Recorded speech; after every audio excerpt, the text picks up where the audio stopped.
Welcome back, our space fans. In this episode, we've got a story about a girlfriend of 6 years that left a poor guy. Let's see what we can do to help out. As the title says, girlfriend of 6 years left me for someone she only met online and never met in real life. She took everything from our joint wedding account while I'm busting my butt off working 12-hour shifts, yes, even during this pandemic, for the past year to get her dream wedding.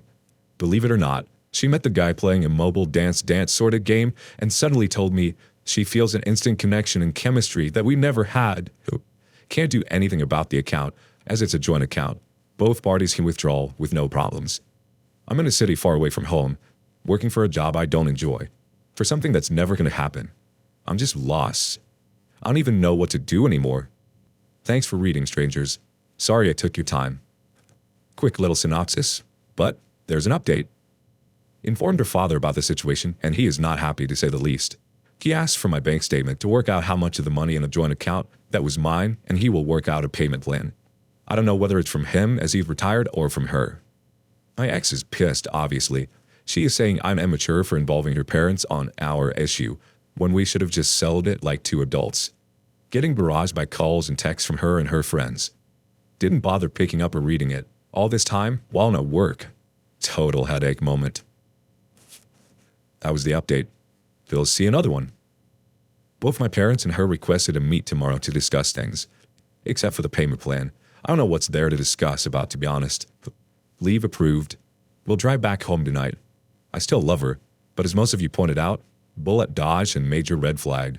Not gonna lie, still don't know what will happen when I see her tomorrow face to face.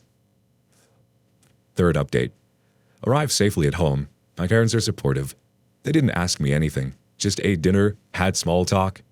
Tried asking for their opinion, but they just told me to get a good night's sleep and not think about things tonight. I don't know if I'm capable of not thinking about things tonight, especially when I'm drawing a blank on what to say or how to act. It's decided that we will meet them for lunch tomorrow. My parents want me to make my own decision. They refuse to give opinions so that it won't be influenced by them.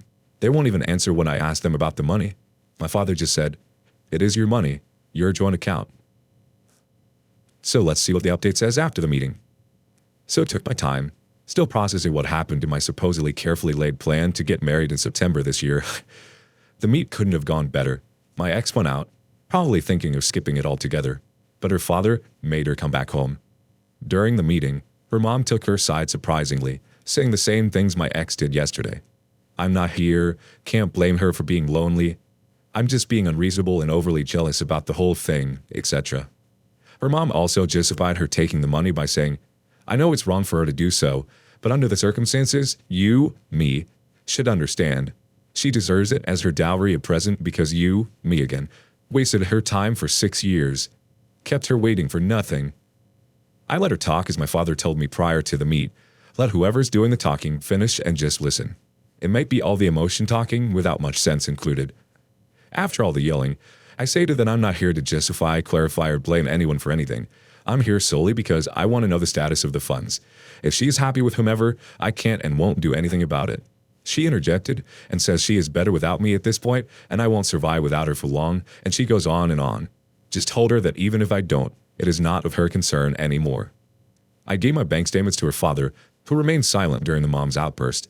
Verified that from about a total of $6.2 thousand, my contribution was $4.8 thousand. My ex immediately claimed I edited the figure, while her mom has what appeared to me as a genuine surprise face. My ex claimed I'm good with a computer, hence able to doctor the bank statements. As proof, I asked her father for his phone, log into the bank where my salary is credited every month, and proceeded to show the deduction made every month coincide with the joint account receiving the transfer. It can only show the previous 12 months. Any further than that needs to be done with the bank counter. Can't log into the joint account as I closed it. My mistake, I know. I offered to go to the bank to get another copy of the statements, but her father decided that this was proof enough and gave me $3,000 that my ex didn't spend, direct transfer. Another $1,000 cash, out of their collective pocket I guess, didn't ask. He said the balance of $800 and change will be paid in the next 2 months. Her father asked me to send an email to him as proof I acknowledged that I received the total amount of $4,000 and the balance arrangement, which I did. I apologized to her parents for any perceived wrong I did and any inconvenience caused by me for the duration of our relationship. My father asked me to say this, and we left. My parents didn't say anything during the meet, as they informed me that they're there to keep me level-headed during the meet and won't interfere in any way. Found out about this from my father a few hours after we got home. Her father called my father. They had a professional relationship prior to their retirement and a cordial one afterwards. Apparently, she told her parents she only took a total of $2,000 from the account and left the balance still in it. That's the whole reason her father asked for my bank statements. He didn't believe me, presumably. And her mother's outburst? They thought I accused her and overreacted and made up accusations about the cheating because of jealousy. It's a ridiculous story I made up about how could she, my ex, fall in love with someone she never met, is one of the yarns she spun to her side. I didn't feel the need to show any screenshot to them or anyone, as they still deemed it as private. Besides, to me, it's over and done with. I kept screenshots just in case. Sounds like things were falling into place with this guy. Here's the final update. Well, she admitted that she was wrong and wants to start over. Just thought you guys would appreciate that she dared to text me using her mom's phone to do this. To everyone who read this, I sincerely thank you as I read all of your comments and your advices. I thought about what to say, how to act, but truthfully, I didn't know what to do even till the moment of the meeting. Currently, I'm just sitting by myself.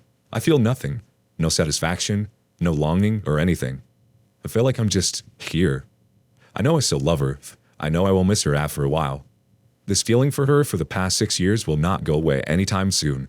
I won't get back to her because, as some of you helped me rationalize that even if we got back together, whatever happens, whether it's really her fault or not after this, I will doubt her first. That doubt won't go away. Once again, Redditors, thank you. P.S. If any of you are interested, my Steam ID is Panther90. I won't be online today, though. I just need time alone to gather my thoughts and focus on some stuff. I apologize if the whole thing is too long and for taking your time. Again, I can't thank you people enough, so thank you so much. Alright, now on to the community comments and the conversation back and forth. Throw to me 723 says, "That's terrible. I'm so sorry." Well, in case she comes running back when it doesn't work out, get her name off the lease, change your bank account, paycheck deposit, or anything else you share. Best of luck. Looks like she saved you the hassle of a divorce attorney. OK replies, "Close the account. We have not been living together since September of 2019, due to me moving for work. Went back monthly, just so that she wouldn't feel lonely or anything. Don't have the heart to tell my parents about this yet, or even how to start, as I really love my ex and thought we'd end up together. Not to mention my mom has a heart condition. I'm just staring at the phone, reading messages and deleting photos. That sickening feeling in your heart." Trodemy 723 replies back, "You didn't do anything wrong. She flaked out and didn't hold true to the commitment. You should confide in them. You'll feel better. They loved her because you did. They were happy because you were. Don't be embarrassed or ashamed. This is on her, not you. Call her out on her BS." DOP follows up with, "You know what hurts? I feel like I lost to someone. Like I'm racking my brains, I'm at fault in a way. I mean, how could one just leave a 6-year relationship for someone they met only in a game and never in real life? Am I that bad of a boyfriend that another dude with a phone can easily do this?" I will tell my parents. It's just I needed time to process this. At the same time, I needed to choose my words carefully. They know her parents. I want it to end here, not wanting it to be blown out of proportion. It would still be hard to explain the money thing, I guess. Me being foolish enough to get a joint account. Foolish enough to trust. Throwtome 723 replies back again with, "I'm so sorry. You obviously weren't a bad boyfriend. If you've been besting your butt for the last year saving for a wedding, I wouldn't be surprised if your parents already know. If they're all friends. Maybe her parents can convince her to give you half of the money back at least." The OP's final reply on this thread was, "Thanks for the advice. Gonna start work soon. Either work will help me put it out of my mind, or will help it steep for a bit, and come back after that. Man, I already miss her good morning messages. It's a daily routine for me, and it feels sucky not getting one." Dafuck77, yeah, I know what I'm supposed to say, but I'm not gonna say it. "It's okay, man. As someone said, look on the bright side. Better to know now than after the marriage. Life happens. Reinvent yourself and make new friends." The OP retorts with, "Making friends isn't exactly my forte. That is why I turned to Reddit for advice. No in real life friends. Or at least, close ones that I feel safe to share problems with. I'm trying to look on the bright side, but it's still cloudy. Seeing that just happened to me yesterday. Honestly, I think I just need some pep talk from strangers and to know that I'm not at fault. She didn't say she acted like this because I chose work over her. Didn't give her enough attention, but I want to see her every month, text and video calls all the time. I don't even know what to do anymore. You're going to start work soon. Let's see if that takes it off my mind. Thank you for the advice.